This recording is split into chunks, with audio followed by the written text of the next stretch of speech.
ये आकाशवाणी है। अब आप प्रियंका अरोड़ा से समाचार सुनिए।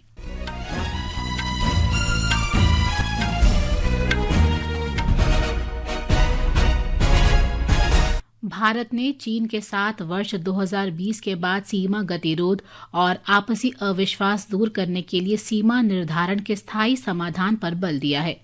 भारत चीन सीमा पर शांति और सद्भाव बनाए रखने की जरूरत पर बल देते हुए भारत ने आपसी मतभेद कम करके सीमा विवाद हल करने के उपाय करने को कहा है। रक्षा मंत्री राजनाथ सिंह ने चीन में शंघाई सहयोग संगठन के रक्षा मंत्रियों की बैठक से अलग चीन के रक्षा मंत्री एडमिरल तू चियोन के साथ बैठक की। दोनों ने सीमा से जुड़े विभिन्न मुद्दों की प्रगति पर निगाह रखने के लिए बातचीत जारी रखने पर सहमति व्यक्त की। श्री सिंह ने बैठक में श्री चियून को हाल के पहलगाम आतंकी हमले और पाकिस्तान के आतंकी नेटवर्क को समाप्त करने के लिए चलाए गए भारत के ऑपरेशन सिंदूर की भी जानकारी दी। भारत ने रूस के साथ S-400 प्रणालियों, उन्नत Su-30 MKI और महत्वपूर्ण सैन्य हार्डवेयर की खरीद के बारे में चर्चा की। रक्षा मंत्री राजनाथ सिंह ने चीन के शिंगताओ में शंघाई सहयोग संगठन के रक्षा मंत्रियों की बैठक से अलग रूस के रक्षा मंत्री आंद्रे बेलोसो के साथ विभिन्न मुद्दों पर विस्तार से बातचीत की। रूस के रक्षा मंत्री ने लंबे समय से चले आ रहे भारत रूस संबंधों का उल्लेख किया और पहलगाम आतंकी हमले के जवाब में भारत की कार्रवाई का समर्थन किया। विदेश मंत्री डॉक्टर सुब्रमण्यम जयशंकर ने कहा है कि चीन में शंघाई सहयोग संगठन के रक्षा मंत्रियों की बैठक के संयुक्त दस्तावेज पर भारत ने हस्ताक्षर नहीं किए हैं क्योंकि इसमें आतंकवाद का उल्लेख शामिल नहीं था। नई दिल्ली में पत्रकारों से बातचीत में डॉक्टर जयशंकर ने कहा कि रक्षा मंत्री राजनाथ सिंह ने साफ शब्दों में कहा है कि अगर संयुक्त दस्तावेज में आतंकवाद का उल्लेख नहीं होगा तो भारत इस पर हस्ताक्षर नहीं करेगा। Rajnath ji's view rightly was that without that reference, when the main purpose of that organization is to fight terrorism, and you're not allowing a reference to that, I'm not prepared to. So I think it is very understandable and सर्वसम्मति से SCO चलता है। तो एक देश ने जो है उन्होंने कहा कि हम नहीं मानेंगे कि आतंकवाद का कहीं जिक्र होना है, और राजनाथ जी ने कहा कि अगर आतंकवाद का कोई इसमें जिक्र नहीं है तो हम लोग जो है वो स्टेटमेंट नहीं मानेंगे। विदेश मंत्री डॉक्टर सुब्रमण्यम जयशंकर ने कहा है कि 1975 में लगाया गया आपातकाल देश और समाज का मनोबल तोड़ने के लिए था।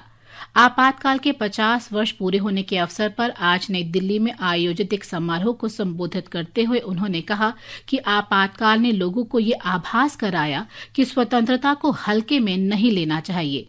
डॉक्टर जयशंकर ने कहा कि जब परिवार को देश से ऊपर रखा जाता है तब आपातकाल जैसी परिस्थितियां पैदा होती हैं।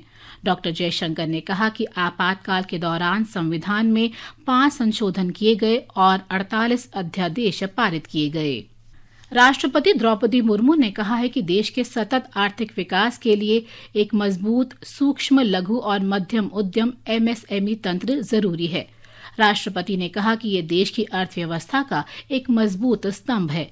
आज नई दिल्ली में अंतर्राष्ट्रीय MSME दिवस समारोह को संबोधित करते हुए उन्होंने कहा कि MSME क्षेत्र देश के विकास में महत्वपूर्ण भूमिका निभा रहा है।